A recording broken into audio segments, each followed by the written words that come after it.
What's up, guys? As you can tell by today, we've got the whole thing just, chilling on jack stands. But in this certain video, if you haven't noticed by the title, we are going to be upgrading the stock OEM ball joints that were in this Gladiator for some heavy duty ones made by Synergy Manufacturing. So that's what we're gonna be doing today. These wheel rings are by XK Glow, so a couple of little things like that will have some extra steps that y'all may not have on your vehicle. But yeah, so we're gonna dive right into it.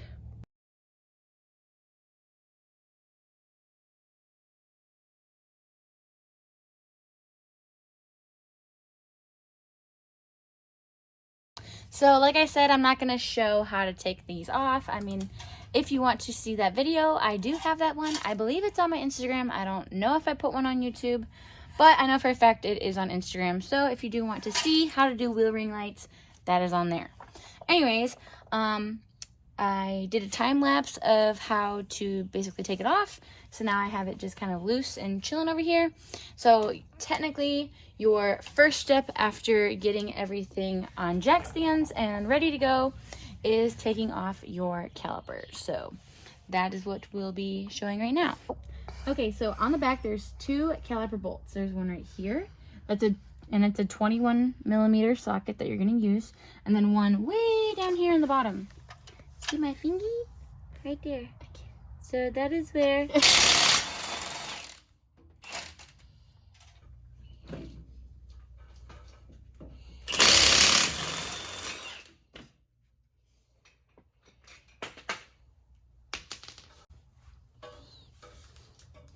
and now you have your caliper off, and I just kind of like hang it over here on the lower controller. My hand got caught. Big scary. Now that your caliper is off, we're gonna take this rotor off. You gotta take out this set screw right here, and that's a Torx bit 30, so that's what we're using right here. Just break that loose. Take it out. Yee. And now your rotor. So now that your rotor's off, we're gonna go ahead and take off this dust shield right here. 1, 2, 3 10 millimeter bolts.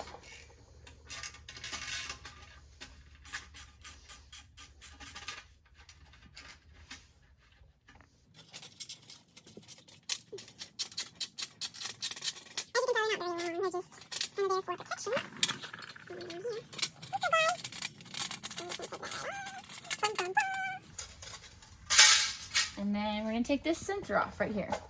So I think this is an Allen head 6.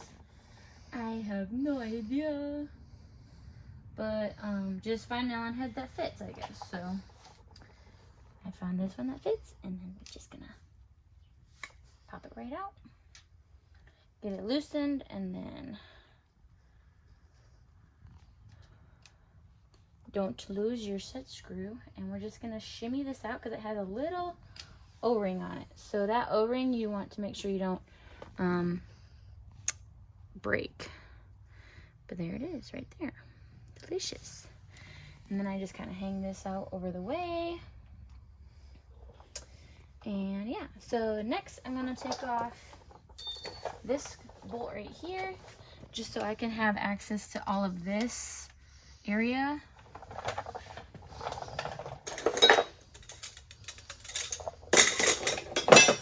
That is a 13 millimeter.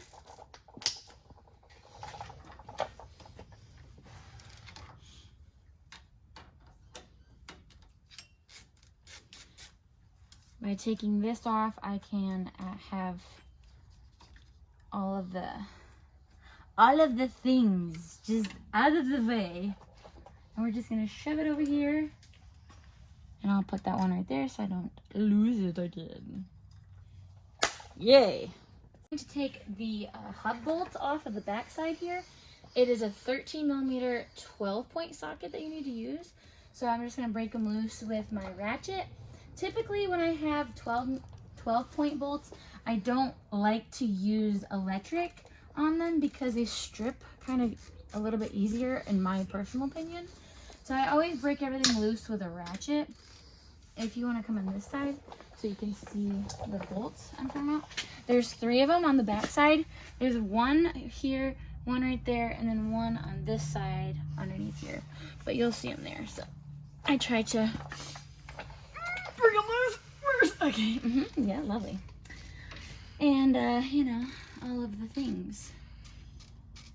Okay, so before I had even started all of this, I had already took this part off, but I'll basically explain how to take it off right now for you. Okay, so this is like basically a splitter for your shaft up here. This little fork right here goes over this ring, and that is what disconnects and connects the 2 shafts when you are locked into 4-wheel drive. So by disconnecting it, it saves on MPGs, whereas when it's connected, that's when you have your 4-wheel drive locked in. So you just want to unplug this little plug-in, and then there's 4 bolts. 1, 2, 3, 4. Just know that there is oil that's going to come out, so don't be sitting obviously directly underneath it or you're gonna have an oil bath. But you just take that out, and then we're gonna just remove that collar so that we can now take that shaft out, since we have the hub bolts that are all out. So I just wanted to show y'all that step as well. Just tapped on the back side of here, basically just to get it ready to come out for my whole axle shaft. And then we're just gonna take that out. Da, da, da, da. Now you're just gonna take off the top cotter pin and the bottom cotter pin along with the castle nuts, which are, you can either use 7/8 or 22mm sockets. It doesn't really matter, but we're just gonna take the cotter pins out and then take off the castle nuts, and then I'll show you how to get this off. Okay, so I took the castle nuts off, gave it a couple good tappies, and then it dropped right out. On this top one, you have this retaining pin thing. I forget what they call it in the instructions, but basically one is a flat edge, and that's the side that is going to be sitting up in here like this. So when you do have your new ones, make sure you have this back in there. But yeah, so that comes out. We're gonna just kind of swing this over here so it's just a little bit ish out of the way, and now we can go ahead and have access to our upper and lower ball joints. Okay, so these are your new ball joints. Make sure you pay attention to the part numbers on them, because one says up and one says LW. So the up is obviously the upper ball joint up here, and the LW is the lower ball joint for down here. So just be mindful of that. I typically take out the top one first, because you're gonna need this hole basically to put the ball joint remover in it for the bottom, and then when you install them, it's the opposite.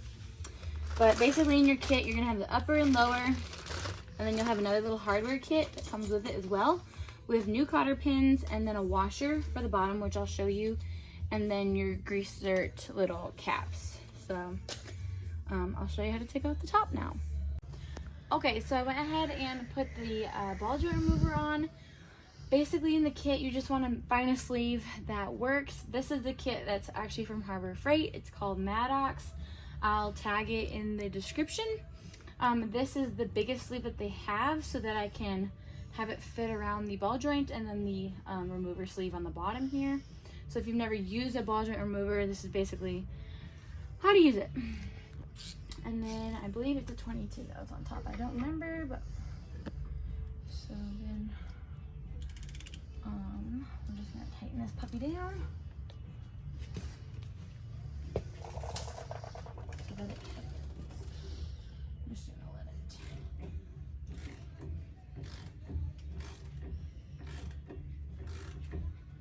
Okay, so if you come up here, you can kind of see the ball joint dropping down right here into that sleeve. So that's obviously what you want, because these come out from the bottom. And yeah, so nothing difficult. There you go. Okay, so once you have them both out, you're gonna put the lower one in first. And on these, they have a little greaser on them, so you want to make sure that it's not going to hit anything.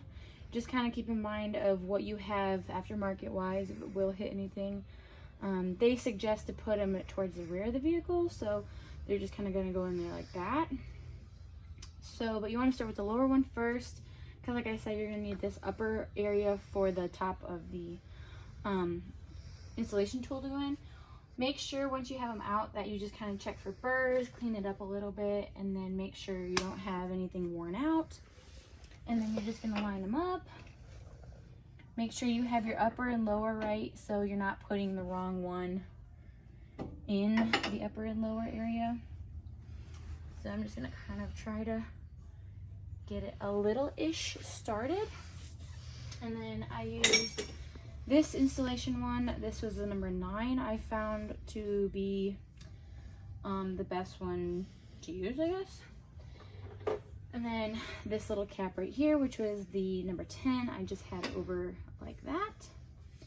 And yeah, so then I just kind of had this little guy on there. You loosen this up.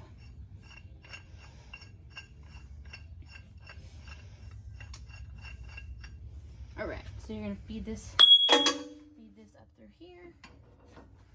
And then I had this up and over it to fit right on that lip of the ball joint. And then I put that, have this go back over here. See, it's right there. Okay.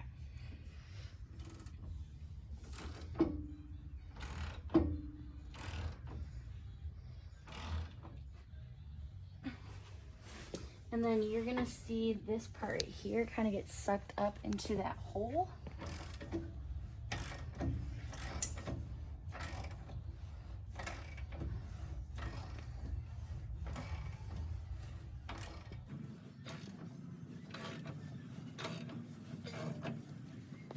And check on it, make sure everything's still going straight, looking good. And then, you can't find it anymore. So it's freaking wrong about.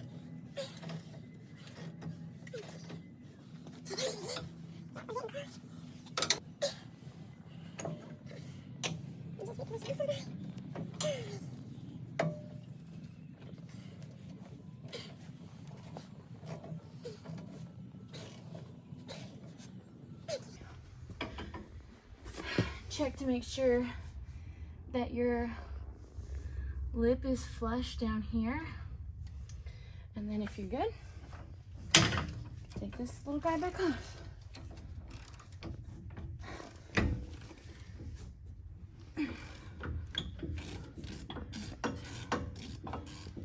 Okay.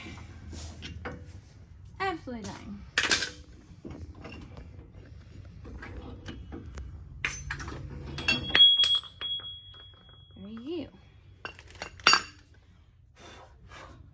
Lower is in. All right, so now I got our upper and lower new ball joints in, and we're just gonna put this all back together now. So a couple other things I wanted to address. When we have this hardware kit here,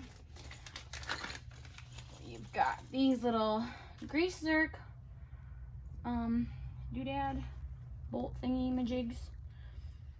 Just kind of get those started.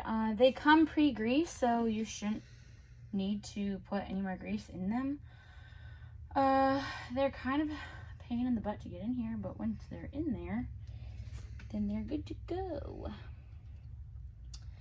So make sure you have those. The castle nuts came with the ball joints themselves, and then this provided washer goes on the bottom one. So let me try to get this all lined back up for you really quick so you can kind of see how that works. I'm gonna try to get the lower and this upper twisted in here and shoved up. Okay.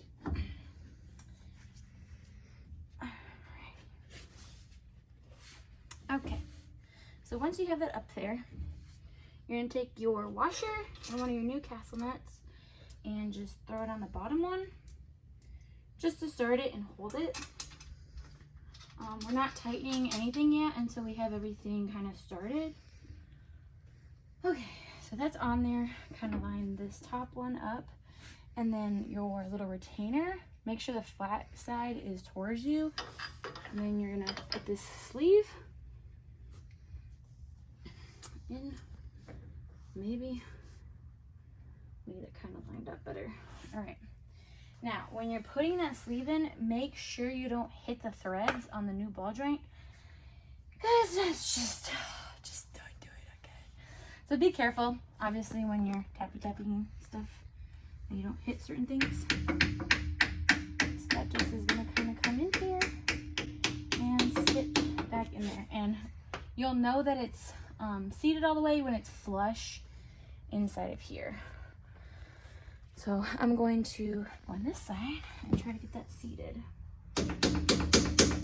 Do not use the castle nut to tighten it down onto your, to basically like install that. Because if you do that and you strip the threads, Synergy is gonna be like, you know what? You done screwed up, son, we're not helping you. So don't do that, okay? So once you have that on and you have that in place and good to go, you've got your washer on the bottom here. The initial torque spec is 15 on the bottom. So what did I do with the socket? This is this one. So I got a couple different torque wrenches here. I like to torque things, especially if the manufacturer says a certain torque spec. I mean, like I said, 15 foot-pounds is not, that's not much, but I just like to do that to cover my cover. Okay, so got this bottom one in, nice little click, 15. So since that sucked that up a little bit, I'm actually going to continue tapping the top one back in, since that sucked it down a little bit, just so I know that that top one is for sure seated good before I put that one. Then you're gonna torque this top one down to 55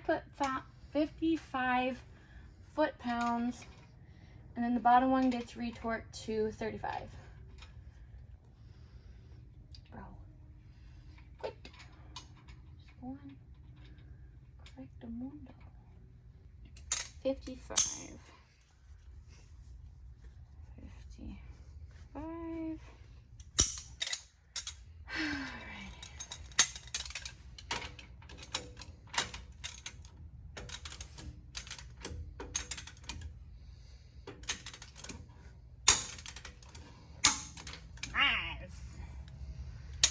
Alright, that satisfying clickety-click sound just almost. And then to throw our cotter pin in there, we gotta have it a little bit tighter so that we can line up our holes on our castle nut. Just a hair.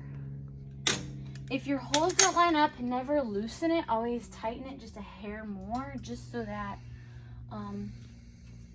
you have the right torque spec on it. It's better for something to be a little bit too tight than too loose. Alright, so we've got our top one in. I'm gonna go ahead and tighten down with the new cotter pin. Okay, and then the bottom one is 35 foot-pounds. 35. Beautiful. Let me make sure my hole is still sure they're perfect. All right, throwing the cotter pins in.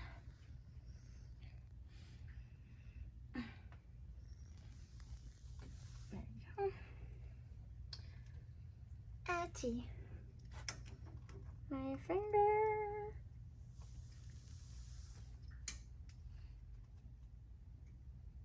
Come here, dude.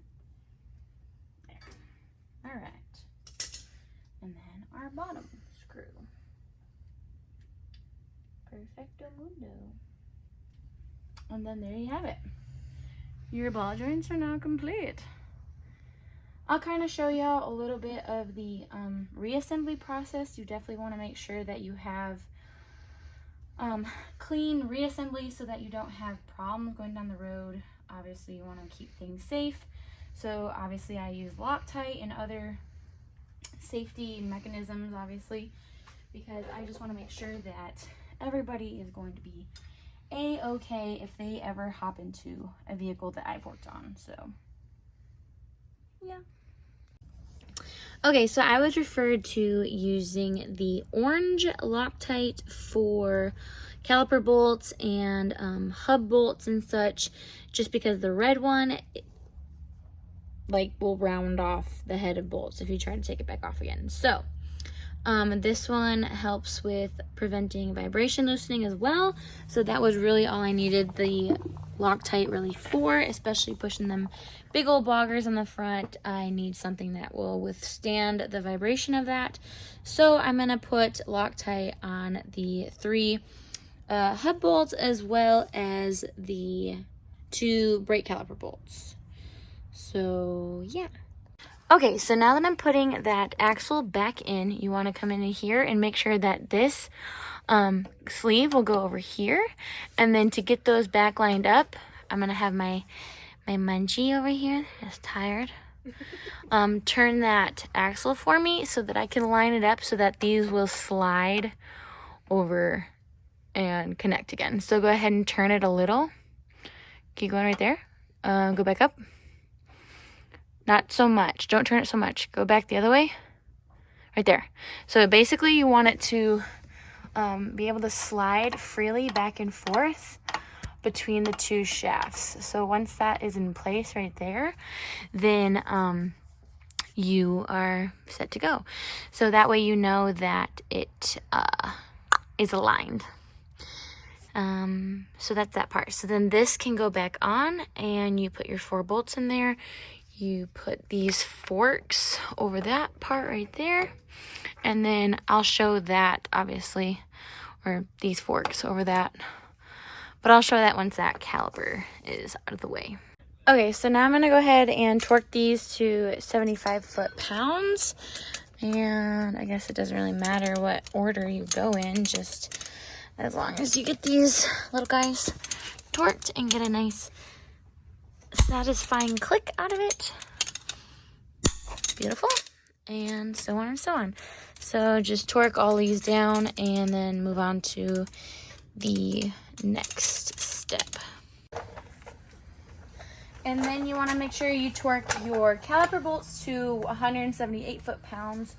So I already torqued the top one. And I'm going to torque this bottom one.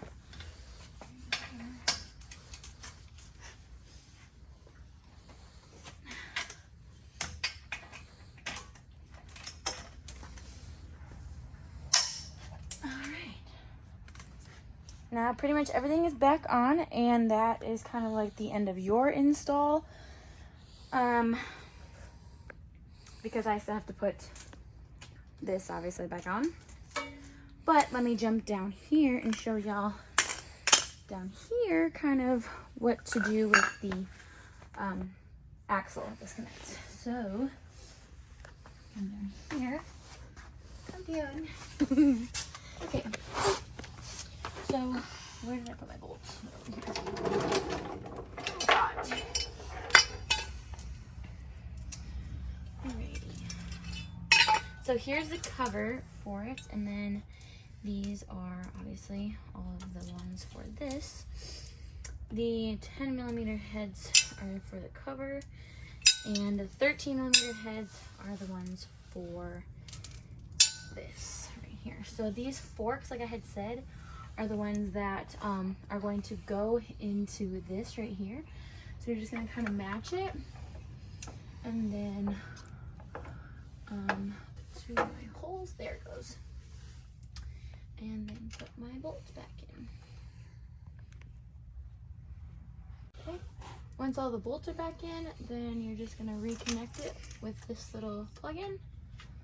Push it in, push this little white tab in to lock it in place. I haven't put these on yet. Okay. Just make sure you tighten all of those down because obviously there's oil in there, so you don't want that to leak. And then you'll put your cover back on, so I'll show that in a second. Okay, so now we've got our cover back on, our 10mm bolts all tightened down on all 4 sides. So this is all complete right here. This is plugged in and locked in place, so we're good there.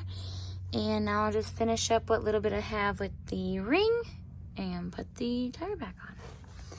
But here we got the caliper bolts all back in, torqued down, and thread locked, so that's all good to go.